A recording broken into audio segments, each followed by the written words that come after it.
తొలిగడి కార్యక్రమంలో భాగంగా 4 తిరుగుతా ఉన్నాం. దీంట్లో భాగంగా మరి ముందుగా వెళ్ళిన తర్వాత ఈ షాప్ కీపర్స్ 4 క్వశ్చన్ అడుగుతున్నాం. రౌడీజం ఎలా ఉంది, తగ్గిందా లేదా? పాతకాలంలో మరి పండగన్నా పురస్కారాలన్నా ఎవరు బర్త్డే అయినా ఎవరు డెత్ డే అయినా డబ్బులు కలెక్ట్ చేయడం పాతకాలంలో చూసాం. పాత ఎమ్మెల్యే ఎవడైతే మసూరి ఉన్నాడో వాడైతే తీసుకొచ్చి ఏకంగా టెంట్ వీధులు బ్లాక్ చేసేసి 2 రోజులు బాగా గుర్తున్నారు. ఏ సంవత్సరం లేదు, 2 years బ్యాక్ కదా.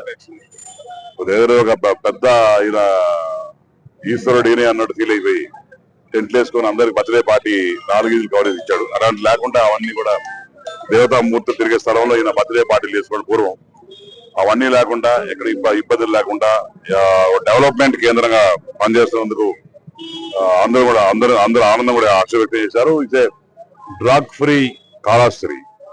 ఇంతకుముందు ఎక్కడ చూసినా కూడా గాంజాయి కావచ్చు, ఈ కోకేన్లు కావచ్చు, అవి దొరుకుతుండే. ఎక్కడ కూడా గాంజాయి అనే మాట లేకుండా అన్ని కట్ ఆఫ్ చేసుకొని ఎవరెవరు ఉన్నారో వాళ్ళందరినీ కూడా మరి వాళ్ళ తోకలు కట్ చేసాం. లా అండ్ ఆర్డర్ కూడా ఎక్కడ ఇబ్బంది లేకుండా ఇప్పుడు అందరిని అడిగాను, ఎవరన్నా డబ్బులు అడుగుతున్నారా, ఎవరన్నా వచ్చి అరెస్ట్ చేస్తున్నారు? లేదు సార్, మన ప్రభుత్వం వచ్చిందో ఎక్కడ కూడా చిన్న ఇది లేదు, బ్రహ్మాండంగా హ్యాపీగా ఉంది అని చెప్పి వాళ్ళు చెప్పడంలో నాకు చాలా ఆనందంగా ఉంది.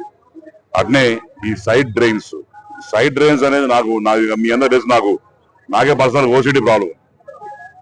ఓసిడి ప్రాబ్లం అంటే ఆ క్లెన్లీనెస్ లేకపోతే నాకు కూడా ఇబ్బందికరం. సో పర్సనల్ గా ఇక్కడున్న డ్రైనేజ్ సిస్టమ్ కూడా డెవలప్ చేస్తాం. మొన్న డేవిడ్ తుడాలో కూడా దగ్గర 6 కోట్ల రూపాయలు వాళ్ళు శాంక్షన్ చేయడం జరిగింది. ఫుట్పాత్స్ కావచ్చు, డ్రైన్స్ కావచ్చు. ఇక్కడ కూడా నాకు చూస్తే నాకు చెట్లు అంటే ఇష్టం, కానీ ఎక్కడ చూస్తే కాంక్రీట్ జంగల్ తప్ప చెట్లు లేవు.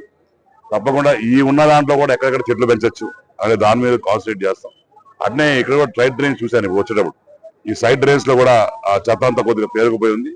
అదంతా ఎందుకంటే వీళ్ళు షాపులో ప్లాస్టిక్ డబ్బాలో లేకుండా వాటర్ బాటిల్స్ వేస్తారు. ఆ వాటర్ బాటిల్స్ చక్కగా వేస్తారు.